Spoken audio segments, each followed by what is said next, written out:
the director of the next Star Wars movie, which is set to come out in 2026. Yeah, May of 2026, I saw. So we're still like 2 years away from it. Over 2 years away. And they have 3 scheduled. Oh, they do? Mm-hmm. So 2026, and then do we wait another 8 years? Probably. I think it's December of, let's see, May 22nd, 2026, December 18th, 2026, and December 17th, 2027. Wow. They're going to drag it out. So they're going to do it in a year. Anyway, she had some things to say about Men yesterday, the new Star Wars movie director. Oh, yeah. First, what's the first clip here, though, The Chris? first, this is how she was introduced in the New Year's. So clip 20 first. Okay. Yep. Also the first woman and the first person of color to direct a Star Wars film. It's set to be released in 2026. You can say that the force is strong with this one. Here's Sharmeen Obaid-Chinoy. You can say the force is strong with her. Okay. You know, I'm very thrilled about the project because I think what we are about to create Pause it for is a something second. very Wait, she's a person of color? What color is she? Well, she's from Pakistan. Okay. Yeah. All right. So brown. Does she not look white? Is that bad to say? She looks... Well, she has an accent, so that makes up for it. Okay. All right. Let's see what she has to say. You know, I'm very thrilled about the project because I think what we are about to create is something very special. Right. And we're in 2024 now. And I think it's about time that we had a woman come forward to shape the story in a galaxy far, far away. Why? Why is it about time that we had a woman do this? Why? What does it matter? Does a woman have to do every single job that comes along? Yes. A woman has to be involved in every project at some point. I mean, why? If a woman is best suited for it, fine. Hire a woman to direct a Star Wars movie. I don't care what gender you are. I'm sorry, gender's a frame of mind or something, right? Did I get that? You did, yes. So I don't know what your frame of mind is, actually, or where you are this particular day, or what your preferred pronoun would be. Thank you. Glad you course corrected. But yeah. Well, you have to. You have to. Right? You have to. If you want to see another paycheck, you have to. So, who cares? Yeah. Why do we have to play this game with every single thing? Well, this is the first woman and person of color to direct a Star Wars movie. Who cares? What kind of stat is that? I'm certainly not thinking that when I'm watching a movie. Jeez. Tell me more about this director. Is this a female, a minority? Because it sure is.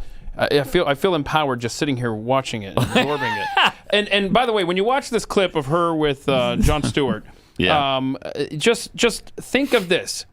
Disney, the company, just finding more and more ways to commit suicide right in front of us. Okay. This is nauseating. What is the balance of activating a force for change, but also trying to permeate that patriarchy, that power structure? And is that a part of the calculation of your heart? So this is the job of Disney now, to permeate the patriarchy. Mm-hmm.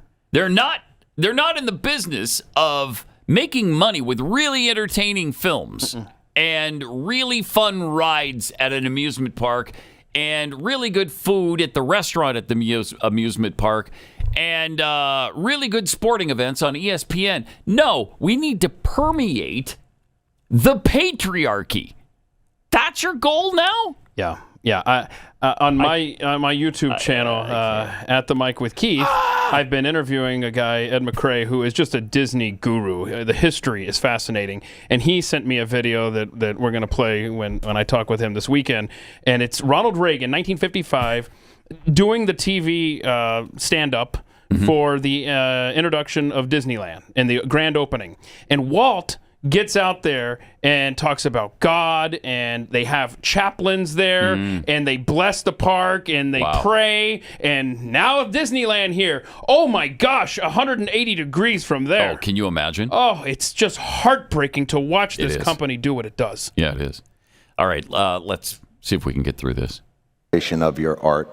as well. Wait, start from the what's beginning been and let it soak in. Yeah, the question. What Jon Stewart is asking here. I love the name of the show, Women in the World. So asinine. Women in the world. Where else are they going to be? All right, let's hear it. What is the balance of activating a force for change, but also trying to permeate He knows that this is garbage. patriarchy, that power structure? And is that a part of the calculation of your art Well, of course as well? And what's been the reaction to that? Oh, absolutely. Oh, absolutely. I like to make men uncomfortable. I enjoy making men uncomfortable. Not you, just not you. Not you. Point taken. Point taken. Unreal. But it is important to. Can you switch this around? Just like we do with race all the time. If this was a man saying, you know what, I really like to make women uncomfortable. I like to talk about men's issues and men's problems, and I like to make women uncomfortable with that. I really do. It's great to get into the matriarchy. I'm trying to permeate the matriarchy right now. What kind of asinine BS is this? Wow, have we gone astray in this? We're just so far off the rails. Yep. We're going off the rails on a crazy train. And I don't know that there's ever any getting back on the rails at this point. Got too many people. This is the dumbest exchange I think I've ever heard at a forum. So bad. All right, let's see if we can get through her answer. To look into the eyes of a man and say, I am here, and recognize that.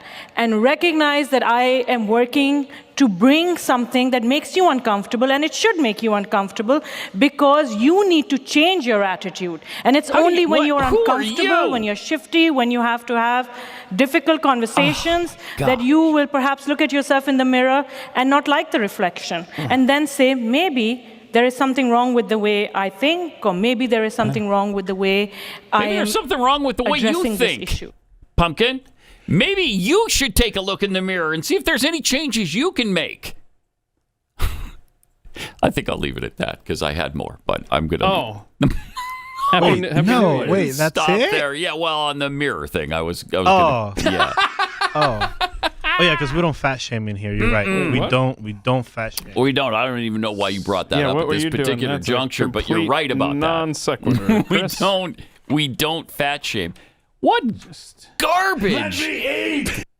Absolute garbage. Oh my so you gosh. got that nonsense. Oh my gosh. And then do you remember the gay producer or whatever for Disney, where she's working hard on her not so subtle gay agenda? I'm looking at her. Man, I'm looking at her. Her what she's directed in the past. I would like to know what reinventing the Taliban ? Is about. Okay. Yeah, I would From too. 2003. Interesting. Let's see. Assimilation, no integration. How did she wind up on a Star Wars project? I think we're finding out as I she's scroll through brown. here. Well, yeah. She's a And woman. Oh, here we go. We got climate change stuff. Oh, in good. Here. That's So good. she checks out the DEI So boxes. here's what she did. I don't know what this is, like a cartoon or something, a Pakistan 3D computer animated family film. I bet that was fun. Bahadur, The Revenge of Baba Balam. That looks good. Satara. Oh, yeah. I saw that 3 Lit times. Girl's Dream. Three Okay. times? Then Yeah. Satara. Here we go. So she made the leap. So she directed 4 animated flicks, and then she was handed the reins for Miss Marvel. Oh, which was an absolute disaster And flop. Star Wars is about to be with her. Oh, for sure. If your I goal, literally just read her fiction portfolio there. and she's told us what she's setting out to do. She's got an agenda to permeate the patriarchy, This is going to be fun. not to entertain the masses and make money for Disney and create something that people enjoy. That's not her thing. And people will go and see this. Here's the woman I was talking about that was talking about the gay agenda at Disney. And I'd heard, you hear whispers. Like I'd heard things like, oh, they won't let you show this at a Disney show. And I'm like, okay. So I was a little like sus when I started. But then my experience was bafflingly the opposite of what I had heard on my little pocket of that is Proud baffling. Family Disney TVA. That is baffling. The showrunners were super welcoming. Meredith Roberts and our leadership over there has been so welcoming to the my gay agenda. not at all secret gay agenda. And so her not at all secret gay agenda. Isn't that great? So we got the patriarchy under assault right now, and then you've got the not so secret gay agenda at Disney. So they're doing really well. This is what Walt. I remember when he started the company and he got on television every Sunday night. And he told us about his not-so-secret gay agenda. Remember that? And the patriarchy stuff that he used to jam down our throats? Walt would be proud, wouldn't he?